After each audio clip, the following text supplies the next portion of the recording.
And then came the twist. Morrison's backup arrived. Another squad car pulled up, and out stepped Officer Karen Reyes, one of the only women of color on the force. She'd worked with Morrison before, had seen his temper, but never called it out publicly. Now, her eyes scanned the scene, Emily's body language, Marcus's steady stance, and Morrison's aggression, and it didn't sit right. She walked over quietly and asked Emily if she was okay. It was the first time someone actually spoke to her directly since the stop. Emily hesitated, then nodded, but her voice cracked as she whispered, "I didn't do anything wrong." That was all Officer Reyes needed to hear. She stepped between Morrison and Marcus, placing herself right in the middle. Meanwhile, back at the precinct, news was already circulating. A dispatcher had seen the video uploaded to social media just minutes earlier. The footage didn't show violence, but it showed pressure, discomfort, and power imbalance. People were commenting, sharing, asking questions. Marcus didn't come here to start a protest. He wasn't trying to go viral. But now the situation was growing bigger than the street corner where it all began. And behind the scenes, more people were getting involved, some ready to help, others desperate to cover it all up. The moment Officer Reyes stepped between Marcus and Morrison, it was like a fuse had been lit. The two officers locked eyes. Years of unspoken tension between them suddenly laid bare. Morrison's tone dropped, colder than before. "You really want to do this here?" he muttered. Reyes didn't answer. She just stood firm, her badge just as visible as his, her authority just as official. But everyone around could feel it. He wasn't used to being questioned, especially not by someone on his own team. Marcus, still calm but alert, glanced at the growing crowd. He could feel eyes watching his every move. This wasn't just about him anymore. It had become something bigger, about accountability, about fear, about how far someone's voice could reach when they refused to stay silent. And though he hadn't planned for any of it, he wasn't backing down. Across the street, a local reporter who happened to be grabbing lunch had joined the scene. Camera in hand, she recognized what was unfolding. She didn't know all the facts yet, but she knew a story when she saw one.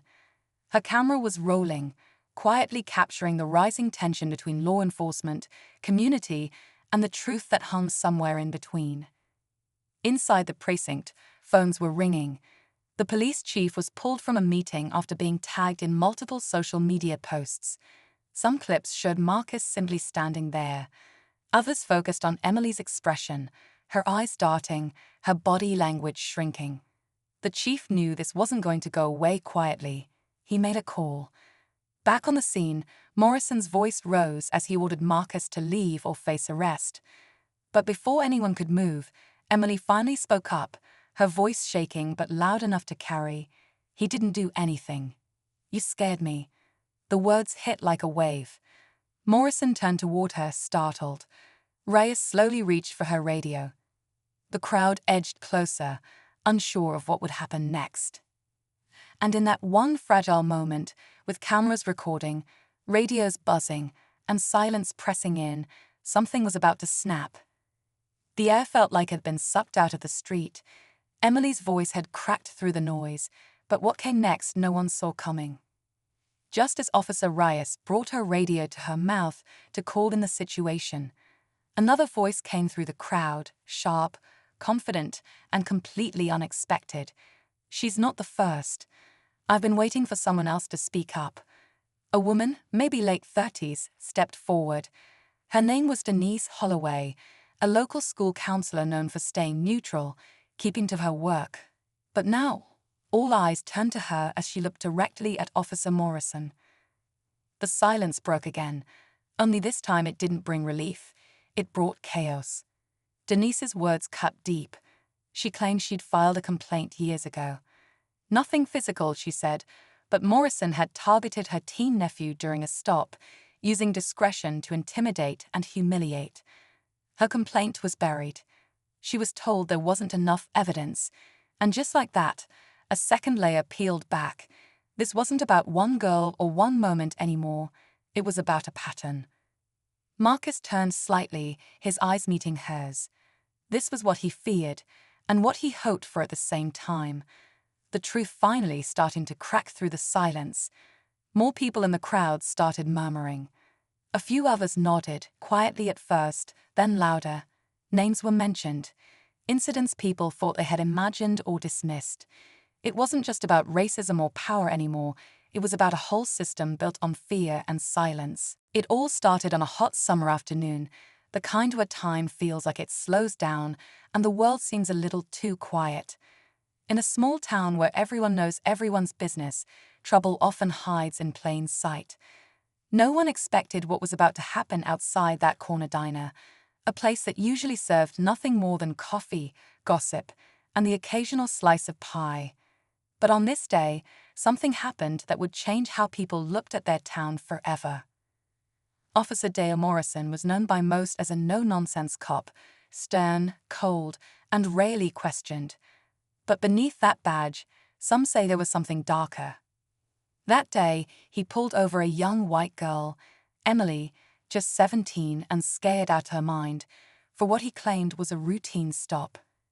But the moment his tone changed, the tension in the air became too thick to ignore. What started as a traffic stop quickly turned into something no one should have to witness. Without cause or explanation, he crossed a line. Not with violence, not with brutality, but with something just as unsettling: power misused under the cover of law. Emily was frozen, humiliated, afraid, and as bystanders watched, most stayed silent, uncertain, unwilling to interfere with a man in uniform. But someone did step forward. A man who'd lived in this town all his life and had known the sting of being looked at differently. His name was Marcus. A black man with no badge, no authority, but with something far more powerful, a sense of justice that couldn't be silenced. What he did next didn't involve fists or shouting. It didn't make the news right away, but it changed everything. This is a story about how silence can be broken, how truth can speak louder than power, and how one man's courage shook the very foundation of a system too long left unchecked. What happened between Marcus and Officer Morrison became the talk of the town, but not in the way anyone expected. And it all began with a moment no one was supposed to see. Marcus wasn't the kind of guy who liked to draw attention. He worked long hours at the local mechanic shop, kept to himself, and mostly tried to stay out of the way. But that day, something snapped. He had seen too much over the years, too many sideways glances, too many quiet injustices swept under the rug. He knew the town's history, the kind that people don't talk about at Sunday brunch.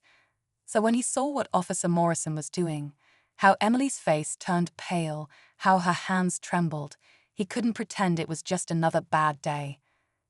Emily had no idea who Marcus was.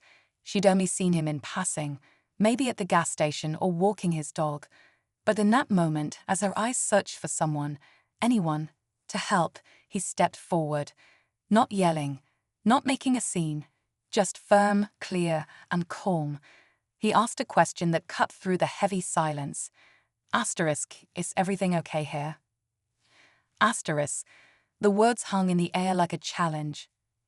Officer Morrison turned to face him, and something shifted. His posture stiffened. He tried to assert control, barking orders, accusing Marcus of interference.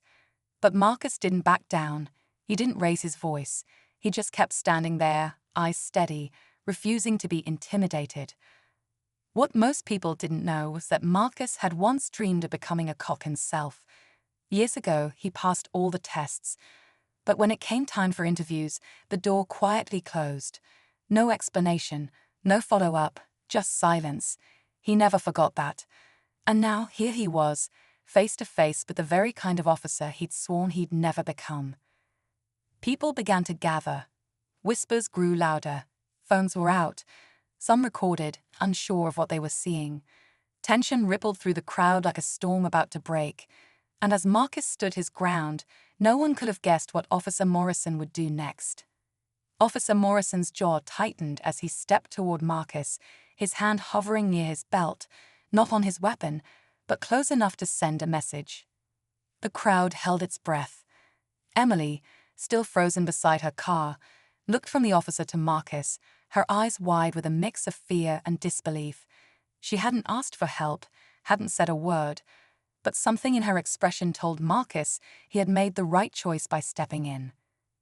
The officer's voice cut through the tension, low and sharp. "This is police business. Step back." Marcus didn't flinch.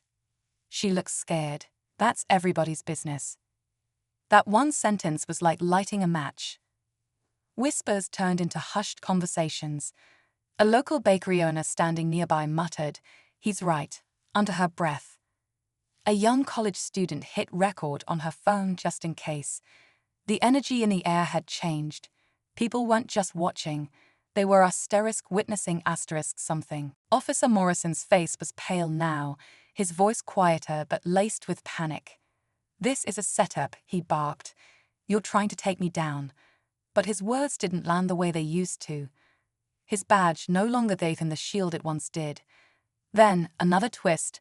Just as Officer Reyes began calling for a supervisor, her radio crackled to life with a message from dispatch. "Chief Barnes is on his way. Clear the area. No one leaves." People didn't know whether to run or stay. But one thing was certain, this wasn't just about justice anymore. It had become a reckoning. The flashing lights of the chief's SUV pierced through the crowd just minutes later. Chief Barnes, a tall man with a reputation for being calm under pressure, stepped out and didn't say a word at first. He took one long look at the scene, Officer Morrison's rigid posture, Emily trembling beside her car, Officer Reyes holding her radio, and Marcus standing in the center of it all like a pillar. And then he turned to the people watching and said simply, "I need everyone's cooperation. This will be handled." Barnes motioned for Reyes to step aside with him. They spoke quietly, while Morrison kept pacing, clearly unsettled. But before anyone could fully understand what was happening, a second squad car pulled up. From it emerged Internal Affairs. No warning, no announcement, just business. They walked directly toward Morrison. "What is this?" Morrison barked. But Reyes stepped in, this time more firmly. "There's video, multiple witnesses, complaints that never reached your file." For the first time, Morrison looked genuinely afraid. Not angry, not proud, just cornered. His voice cracked when he said, "You're going to believe them over me." Chief Barnes finally stepped forward. "We're going to believe the truth. And if you've done nothing wrong, that truth will protect you. But if you have, your badge won't." It was over. Morrison was told to hand over his weapon and badge right there. The crowd went silent again, not in shock, but in stunned relief. Emily exhaled a breath she'd been holding the whole time. Marcus stepped back, giving her space. Reyes nodded at him with quiet gratitude, and Denise, the counselor, stood with her arms folded, knowing she had finally been heard. But just when things felt like they'd settled, the final twist dropped. A young officer, barely a year on the force, pulled Reyes aside and whispered something. Her eyes widened. She looked at Marcus, then the chief. "Sir," she said carefully, "we just found out Morrison's body cam was turned off at the stop, but a second cam in his car was left running." That footage hadn't been reviewed yet, and whatever it held could either back up every word that had been said or reveal something no one was ready for. The next morning, the entire town felt different. The video from Morrison's car had been reviewed overnight. It didn't just confirm Emily's story, it revealed audio of Morrison making inappropriate remarks and mocking previous complaints. The evidence was undeniable. By noon, the department released a public statement announcing Morrison's immediate termination and a full internal review into past misconduct claims. For Marcus, the weight lifted wasn't just personal. He'd stood up in the middle of chaos, and somehow, truth had found its way through. He didn't see himself as a hero, just someone who couldn't look away. When local reporters asked for a statement, he kept it simple. Doing the right thing isn't always safe, but it's always necessary. Emily's family reached out privately to thank him. She had chosen to start therapy, supported by community resources.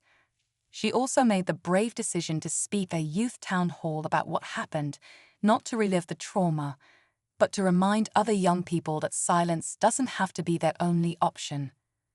Officer Reyes, who had risked her career by stepping in, was later promoted. Her leadership during that moment proved what true service looks like, not just enforcing rules, but protecting dignity. As for Denise, she finally got a call from the department apologizing for how her complaint had been mishandled years ago.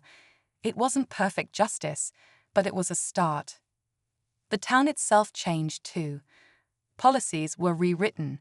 Training around racial bias and accountability was made mandatory. Community members now had direct input in public safety discussions. And while no place is perfect, what happened became a reminder that when people speak up, even against power, things can change. Justice isn't always loud. Sometimes it's the quiet act of standing still and refusing to move.